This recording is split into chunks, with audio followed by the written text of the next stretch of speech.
Before we get started, I just want to introduce our panel, and I'll start with Alyce. Alyce Adams is a Stanford Medicine Innovation Professor, a professor at the Stanford School of Medicine in the departments of Epidemiology and Population Health, Health Policy, and by courtesy Pediatrics, as well as the Associate Director for the Community Outreach and Engagement at the Stanford Cancer Institute. Alyce was also instrumental in helping the Institute get off the ground. Alyce has been a part of every single committee that we've had, and there are many to get the Institute to this spot, including the task force that Claude Steele and Matt Snip chaired, the implementation committee that designed the Institute, and then our launch committee, which figured out what were our kind of first steps, as it were. So thank you, Alyce, for being here and for all the wonderful research and work that you do in the community and your commitment to the Institute. Juanita Waugh is a survivor and advocate of breast cancer and a voice for women in breaking the shame and fear that can come with navigating cancer treatment and recovery. She, more formally, is a peer navigator with Black Ladies Advocating for Cancer Care, also known as BLAC. Juanita has spent more than 3 decades serving in the healthcare insurance industry, focusing on benefits for hospitals, medical offices, providers, and members' pensions. So please join me in welcoming Juanita and Alyce. And so, Juanita, I want to start with you. I want to ask if you can share your experience, your journey, and how it led to the work that you do now with BLAC. 17 years ago, I was diagnosed with breast cancer. I had all of my treatments here at Stanford. I had the best surgeon. I had the best oncologist. But I found out there were still some missing parts that I was not offered. It's like alternative care, integrated care. I began to share my treatment that I was getting from my doctors back with others that was going through breast cancer, and they were not receiving the same information I was getting. I worked tirelessly for 17 years as a peer navigator on my own to make sure that no African American woman is left behind. Because just alone to hear the word cancer is a very, very scary thing. So I have sympathy and empathy for these women. I want to make sure they get the best care. I made sure when they go and have surgery, they didn't know about having a clean margin. Nobody knew about that. Nobody knew that you can have a MUGA scan to measure the heart rates, your heart chambers. Nobody knew about having Nulaskin to increase your white blood cells. Nobody knew anything about having a breast surgeon to actually do your surgery. And I just made it my vision and my life work is to fight to make sure no, like they said, no child left behind. I do not want an African American breast cancer person, diagnosed survivor, left behind. And that is my major goal.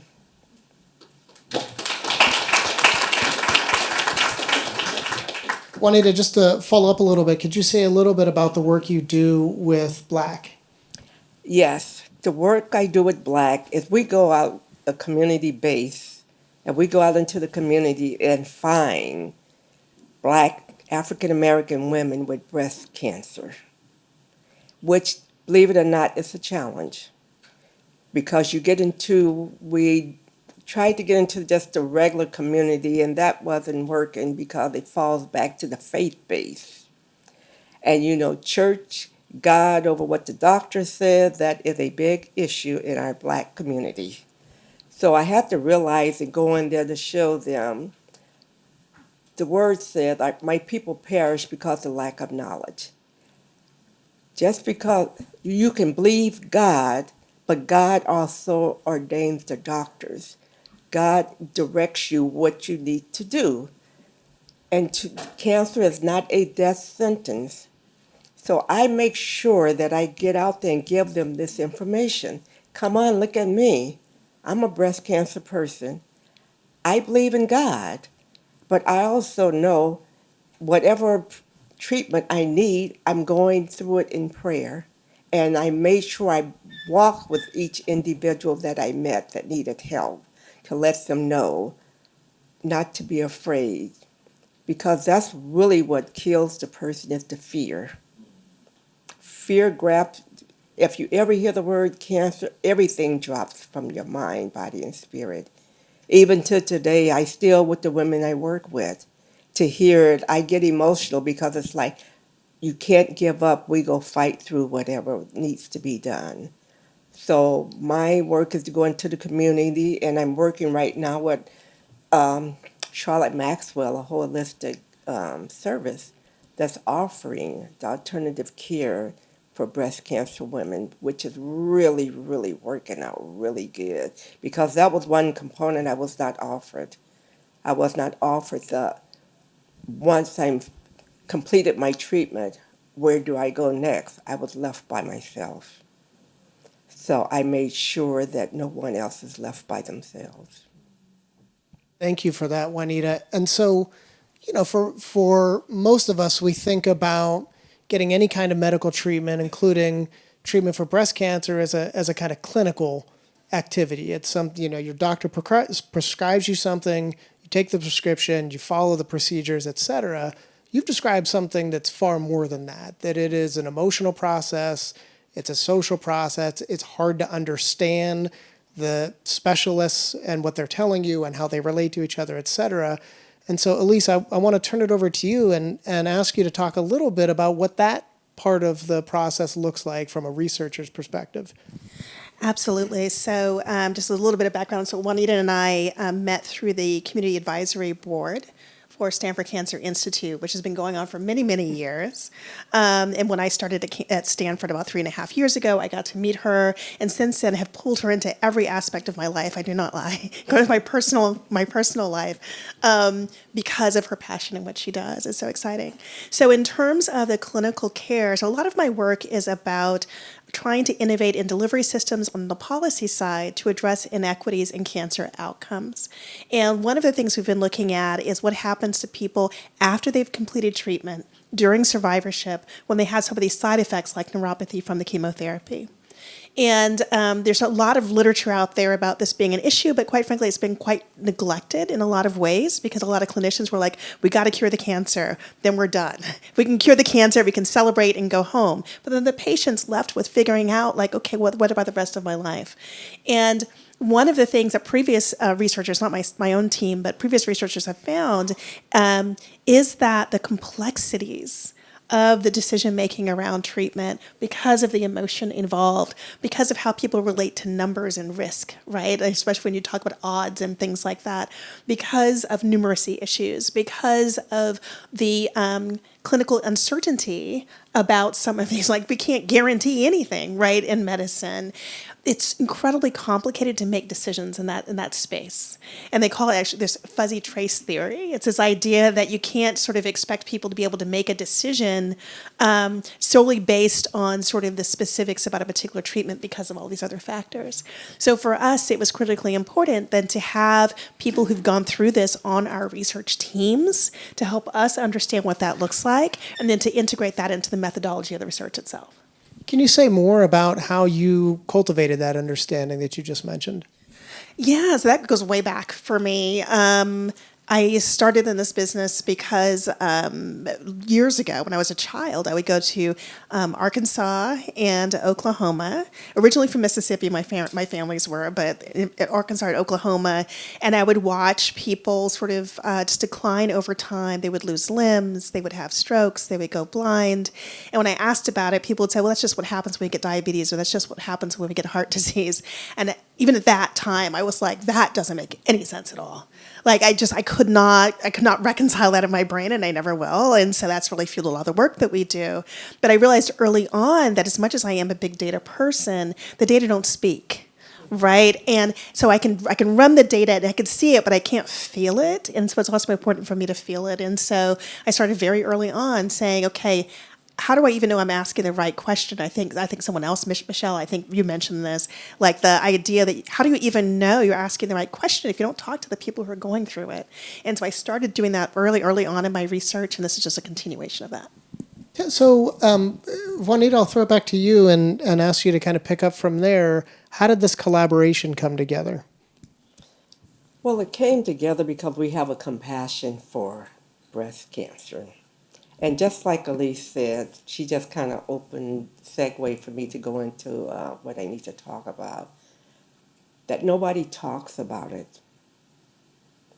And when they go to the doctors, they don't get the correct information either. I have an individual right now that I'm working with.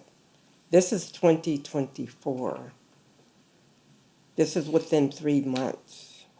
Was diagnosed with breast cancer. And she was given a surgeon. And the surgeon they referred her to was a general surgeon. And I told the individual, I said, wait a minute. You don't need a general surgeon. You need a breast cancer surgeon. You need a breast surgeon. This is 2024, 3 months ago.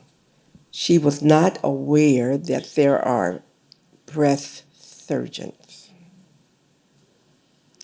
Not only that, when she went to the breast surgeon, she was kind of adamant about giving her some information, and I went with her because that's me. That's how hard my compassion is for people going through.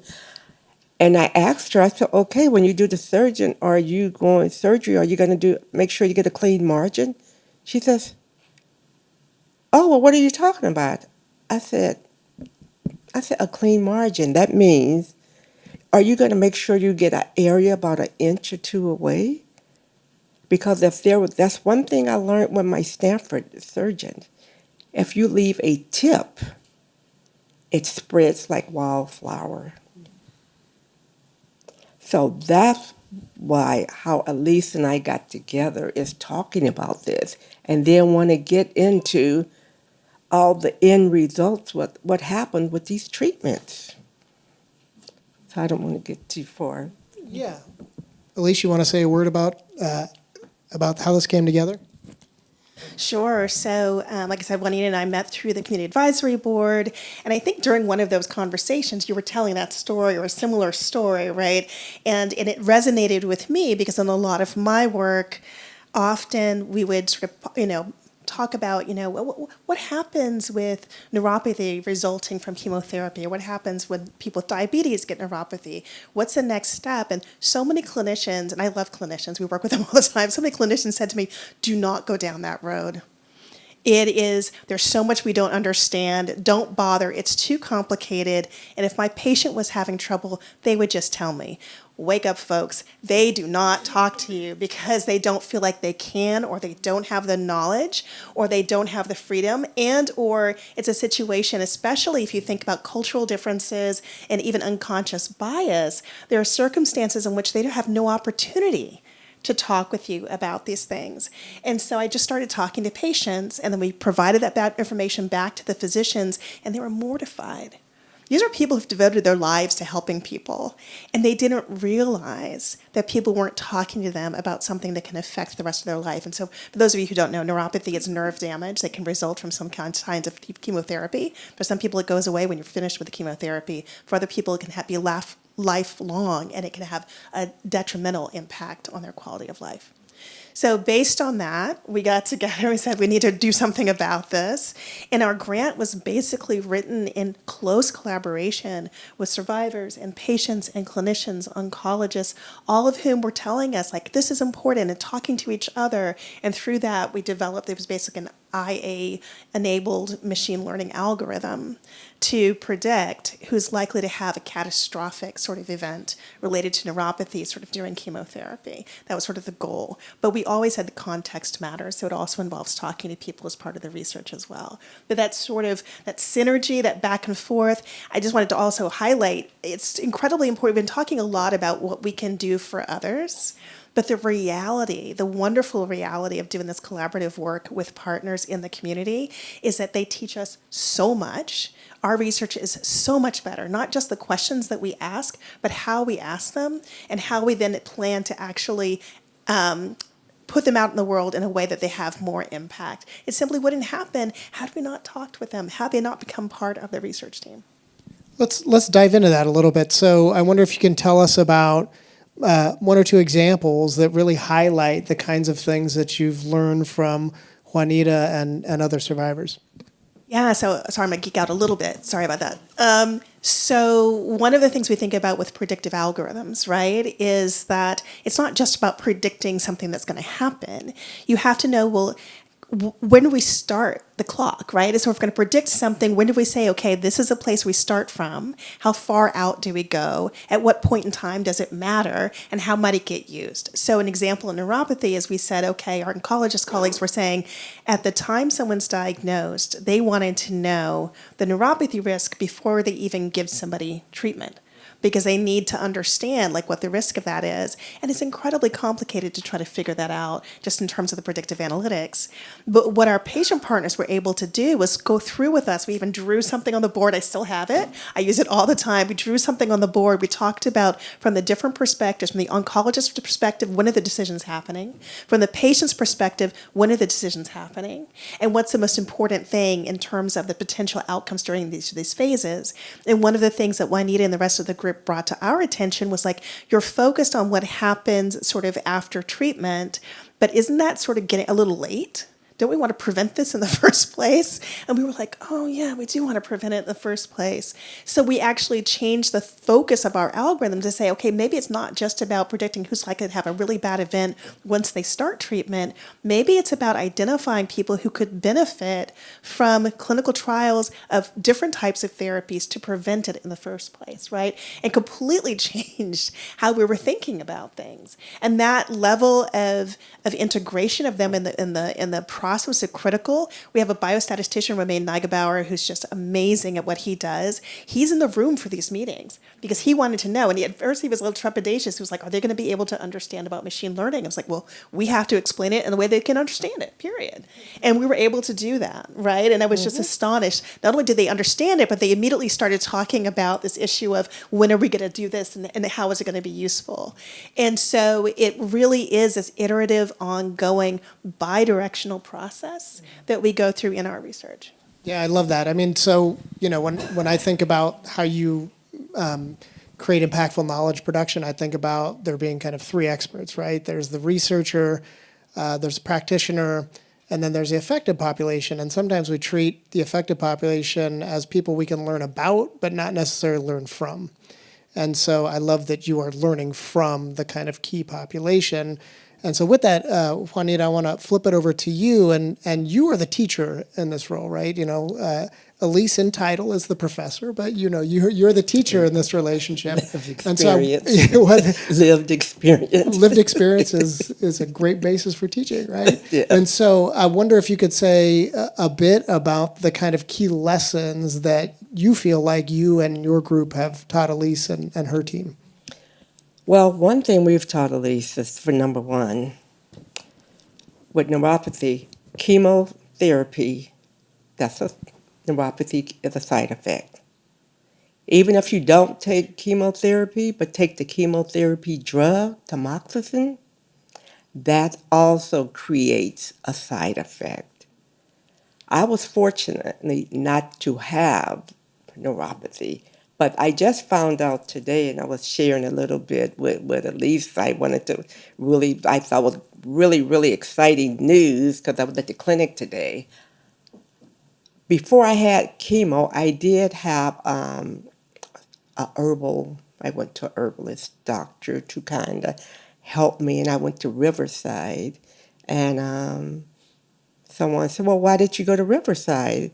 I said, because I didn't know anything about cancer, period. Nothing about what to do, how to prepare. But I found out today that they are learning to help prevent neuropathy is to get acupuncture before you start your chemo treatment. So I'm feeding whatever information I learn and get a whiff of, I bring it back to Alyce. I say, hey, this is something that's going on new right now. But I stay informed in the community, listening to what's needed and listening to what people have come up with that will help us. I'm working with Black because our Black African American people were left behind.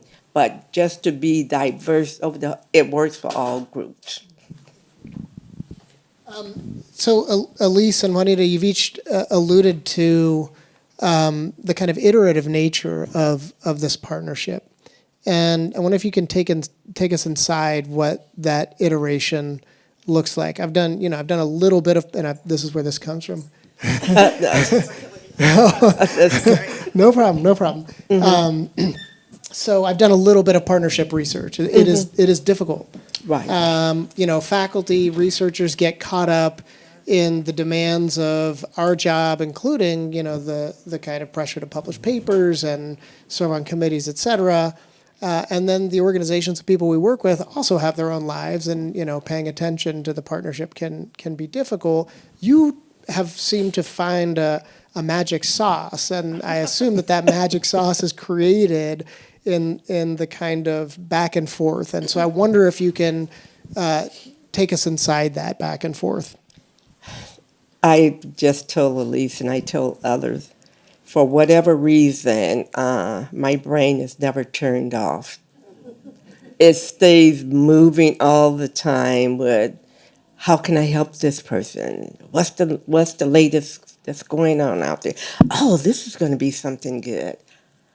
I just stay kind of plugged in 24/7. Everybody can't do that. But because I don't want anybody left behind, I don't want anybody to walk in fear, because not only the fear, but the emotional aspect, the depression that comes with it, the mind, it's an emotional roller coaster. And I would always tell people, I care for this project so much, what I'm doing, what I went through, I would not wish upon my worst enemy. That's how compassionate I am about it. So people can't work like me because my brain is never turned off from it. So that's why at least anybody there call, they said, Juanita, can you get into this here? If I don't know, I'm going to find the answer. It might not be today, it may be tomorrow, but for those people that like that work, just kind of set a little time and focus just on what you want to add to the project. Because you're going to have different answers, you're going to have different perspectives of what people have, but just focus on your God-given talent to this project, and don't let anybody remove that from you, and just work on that. Go ahead, Alyce. Oh, sorry, I was just going to add to that to say absolutely everything Juanita just said. The other thing I'm just going to talk about is infrastructure. So I have another partner who's also a partner with Juanita's on this project named Libby Hoy, and she's created an entire organization of about 800 strong, her network is, of patient and caregivers who she trains to be able to advocate for themselves and their families in the healthcare system, but now beyond that, also to work collectively with researchers. And she's always telling me, infrastructure first, infrastructure first. What does that mean? I would not have met Juanita if we didn't have a community advisory board, right? And the community advisory board meets quarterly for SCI. We have a process, we have a charter. That's one of the first things I came into SCI with complete honesty. When I was thinking about taking the job here at Stanford, one of the first things I asked is, do you have a community advisory board? Is there a charter, and are they paid? And they said, well, we have a community advisory board. And I was like, well, fix the other two and I'll talk to you. And they did. They did. And I think that was a big part of it for us, was to say, okay, what is the role of the community advisory board? Like Juanita said, what are you asking of us as individuals? What's the expectation? What's the compensation for our time and expertise, right? And then that also, it's sort of this broader infrastructure in research that's necessary to make this happen in a way that's consistent, that is meaningful, that is fair and just, but that also facilitates this iterative process. Because if you can imagine, if there's no infrastructure, how do you even find the partner? And how do you ensure that researchers who are working with partners will treat the partner experts in a particular way, and that they won't sort of helicopter in and out, like we see a lot with researchers? That infrastructure is critical for building that out, and there are patient and survivors and caregiver experts in the community who have that knowledge, and we're learning from them, and we're constantly borrowing from them and sort of seeing how to do it. And then we're also working at the institutional side to see if we can try to address some of the red tape issues that happen within the university that make all of this so hard. So, no, I really appreciate that, and I want to see if we can keep teasing out of you some lessons learned. You know, we have some nascent projects, so the project that Michelle and Charles have is nascent. This institute is nascent. Guillermo, our other Stanford Impact Labs design fellow, is here, and just starting on some of his work doing collaborative research. So one of the key lessons you mentioned is having an infrastructure. But I wonder if you can talk about other key lessons that you both have learned that are essential for creating a successful partnership. For me, what I would say, walking with my journey that I work with breast cancer, that it's not a cookie cutter process. Everybody is different. So you kind of have to gear to the needs of individuals. Don't think this is a one fix all, because sometimes it's not. So what I would say is kind of address the needs at hand and kind of listen to what people are saying. How did I get to this point with my neuropathy? Was it after chemo? Was it on when I took tamoxifen? Or maybe I had a reaction when I took Nelaskin to increase my white blood cells. So you just have to get to the component area, what they feel that their neuropathy, how it was created, and just don't fit one pill fits all. That would be my input. I would say too, have built-in evaluative processes. So now with our community advisory board, for example, and also with our patient advocate, anytime we meet about anything, we follow it up with how'd that go for you? Right? Because we're learning, and we're learning sort of like, oh, this was great, but this was super uncomfortable, right? And so you sort of start to learn about that. Understand that you're going to mess up. Right. You're going to mess up, and it's okay. It's okay as long as you have the process there, you're doing the check-ins. It's okay if you mess up, because we just come back and say, okay, where did we mess up? You're right, our bad. We got off track. We didn't follow through on the processes we all agreed to be doing. So let's take a step back and figure out how to do that. And again, I think that bidirectional is so critically important. So often when I first came here, so many scientists came to me and said, how can I get, this community or that community to understand how, my trial or my whatever it is going to help them. They're going to help them. And I have to sigh and say, okay, first, maybe don't start there. Maybe start with what they want and what they need and what their priorities are, not coming in with sort of like, I have a hammer, you're a nail, and I'm going to, I just think we have to, that humility you talked about at the very beginning is so critically important, right? So understanding that in order to partner with somebody, you have to get to know them. You have to understand where they're coming from and what their priorities are. And wherever you're going together, both people have to go willingly. Right? It's not kind of dragging and squeaking and screaming your community partner with you because you've got a goal in mind, right? It really is bidirectional. And again, the constant check-ins and understanding, again, some things won't work, and that's okay. Yeah, thank you for that. And we're going to turn it over to all of you for questions in just a second, but I'll ask my last question, which is, and I'll throw this to you, Alyce. So in the process of doing this partnership, you are advancing knowledge in cancer treatment, in cancer navigation. And I wonder if you can tell us kind of how you've advanced our understanding of that, and then after that, how that advancing that understanding is affecting the communities you care about. God, so many great questions. Yeah, I feel like this neuropathy work has kind of a life of its own in a lot of ways. And so just a couple of examples. So on the scientific side, when Juanita and our other partners said, you should really be thinking about prevention, we were like, oh yeah, we should really be thinking about prevention. But the current study we're working on wasn't about prevention. So we said, oh, I guess we need to go get another grant to think about prevention. And it so happened that one of our colleagues at SCI, who's actually she's got a lot of different things. I think she's a physicist, a biologist, and all of these other things. She actually works with earthworms and neuropathy, trying to understand and identify targets for neuropathy. Again, sort of more genetically based in sort of physiology, but it's amazing that earthworms are all nerves. And so she's been working with earthworms, and our colleague, Dr. Atandi, who's the director, put us together and said, you guys should talk. And we were like, really? And we started talking, and we realized, yeah, we should be talking, because here she is trying to find targets. I'm trying to understand what's actively going on. So we're able to get an SCI innovation grant that will now bring back to Juanita and the group to say, look, we're trying to do this. What do you think? And hopefully that will also spur eventually some clinical trials in humans about some of the drugs that we're actually identifying through this process. So that's one example. On the community side, yeah, it's like once you start talking about neuropathy, people want to talk about it.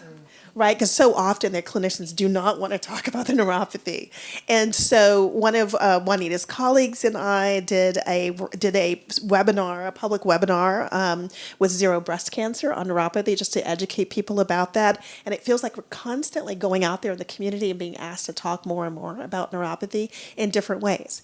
And so again, it's sort of like the sort of seeding things, and then not being afraid to sort of reach a little bit, stretch a little bit in terms of the work that we're doing together. But it continues to grow. We're continue to be excited about where it's going. Thank you. Let's turn it over to all of you to see if there are any questions.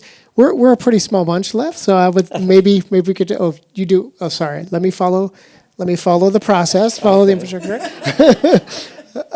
Okay. So I have one question. Thank you, Pat.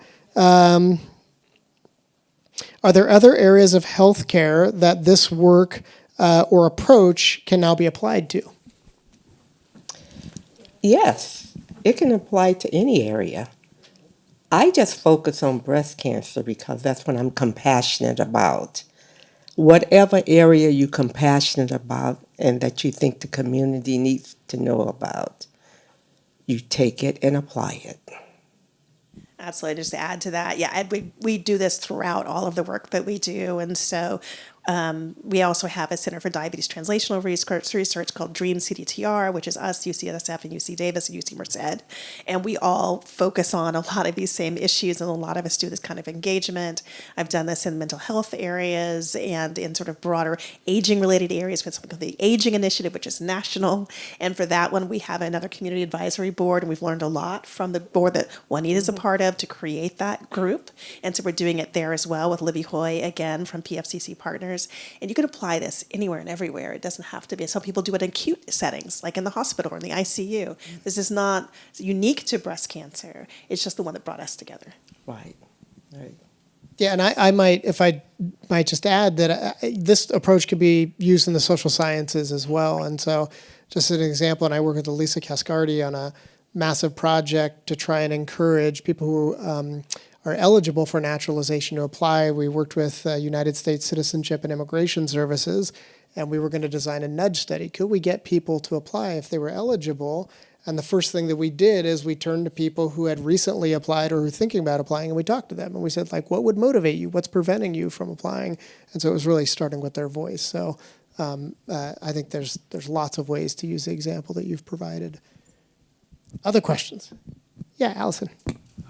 First of all, thank you both for being here. I'm just blown away by what you are doing together and how it can have impact. So my question really is about, so you talked a lot and passionate about the patient side, patient information, and what about the training of the doctor side and the social worker side? That's also part of this equation of guiding patients through. Can you talk a little bit more about what you've been thinking about, what you've been doing in that area? Yeah, so Really good question. I will say, when I first started doing this work, I was like, oh, we're going to work with doctors and they're going to be the change agents. And I found out really quickly that doctors have no time and they are burned out. And they kept saying, oh, we can't do this, you know? And so there are different ways we can approach this. We certainly can create incentives. And so, for example, I was at Kaiser Permanente doing research with them for a long time. And what was great about working within a health care system is that when we'd find something in our research that was an opportunity for reduce disparities, for example, in health inequities, we could then go to the leader of that particular area and say, what can we do together? And they could actually design a program that rewarded doctors for doing the right thing with mixed results. Again, in part because it was a drop in the bucket compared to all the other things that were already being asked to do. So I had done a major intervention. It was my first clinical trial, actually, at Kaiser Permanente related to neuropathy and trying to get doctors to change how they were doing things, and nothing happened, right? It was like calling and no one answered, right? And I was devastated when it didn't work. And I had a postmortem with patients and others in a really interesting conversation. It was sort of like they picked apart my study in front of me, right? And we're starting to go, this is what happened. This is how it worked. It was incredibly painful. But then what they turned to me and they said, why are you sad? And it was because it didn't work. And they said, no, but you're focusing on the wrong people. The people who showed up, our response rates were through the roof. We had so much engagement from our patient partners. They were like, you're missing on all the energy and all the motivation that's on the patient and caregiver side because you're so focused on trying to change physician behavior. We've been trying to do that since the beginning of time. It's very rarely successful. And I thought, oh, you're right? Like we can. And so again, however many lived, like 10 years later now, 10 years later now, I'm still working in this area because the patients and the caregivers are like, good on you. Keep going. We'll help. We'll get together. And the fact that we've been able to do things in the community directly for patients and even change some things in clinical practice. Sometimes the physicians come along after they see the patients getting excited. They do come along and they do change practice. And we've seen that happen in different places that we've worked. So it's possible. I just think sometimes you go around the physician to the patients and caregivers first, and then figure out how to talk to the physicians in a way that they can actually absorb it, because they do have a lot on their plate. I would add to that, because it's really good that you brought that question up, because I'm just dealing with someone with their doctor, and they need to be, especially with cancer, to be more compassionate. And the only way they're going to be compassionate, we can't reach them all. I just finished the 8-week, I guess, with a pre-med student, and I talked with her about being compassionate with the people. Even though you know you have a certain amount of time, but sit and listen. But what I want to say with that, if we can't reach them, as someone told me, take a nosy person with you to the doctor. And then that way, you can kind of monitor that energy of what's going on. Just kind of echo the empathy piece is hugely important, particularly in things like neuropathy. What's really interesting about neuropathy is that it's different for every person. It's people describe it, it's just weird, right? It's hard to describe. For some people it's electric shock, for other people it's numbness, it's tingling, it's all these weird things, incredibly disruptive, weird to talk about, right? But it really affects their lives. But what that means is because we don't have cures for neuropathy, there's no cure, and the things that we have to treat it, they're okay, but they're not fantastic. That's a perfect space to engage more patients in what we do next, right? Because there's not science pointing you in one direction saying this is the solution, right? So you have that ability. And one of the things I will always remember this story. One of the stories we got from one of the patients in our first neuropathy study, which is in diabetes, we asked him, like, do you talk to your doctor, et cetera, et cetera, et cetera. And one of the things he said, I take gabapentin, and yes, it's okay. He said, but I'm going to tell you the most important treatment I ever got, the most important drug he ever received from a doctor, is he was sitting there and he was kind of dejected. He was feeling sorry for himself because he was really unhappy and really in pain. And his doctor had been talking with him and started to leave the room and turned around and saw the look on his face. He stopped what he was doing, sat down next to him, put his hand on his shoulder and said, "I'm sorry you're in pain. I wish I could do more." He said 20 years later, he still remembers that, still thinks of that as the best doctor he ever had. This doctor didn't give him anything. There was no shot, there was no pill, there was no magic cure. That's not what he wanted. He wanted someone to acknowledge him as a human being, acknowledge his pain, and say, let's try to do what we can together. I'm sorry. Right? Hugely important. And I think we forget that. We forget how important that is when we start thinking about innovation and technology. We get all excited. We forget about the human aspect of it. I think that's a great place to end this fabulous panel. Thank you, Juanita and Alyce, both thank you for the tremendous work you do and for serving as an example to all of us. Thank you. Thank you.